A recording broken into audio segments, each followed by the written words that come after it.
Hello everyone, in this video let's learn the reasons why the newborn cries. The first and the most common reason, as we all know, is hunger cry.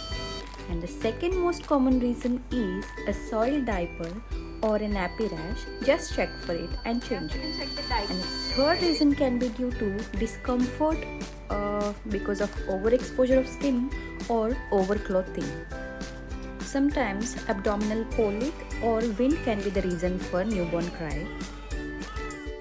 Other reasons being, look for any kind of discomfort or rash over the body.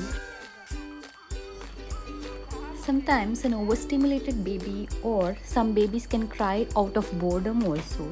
They may miss you and need tender love care. You just have to pamper them.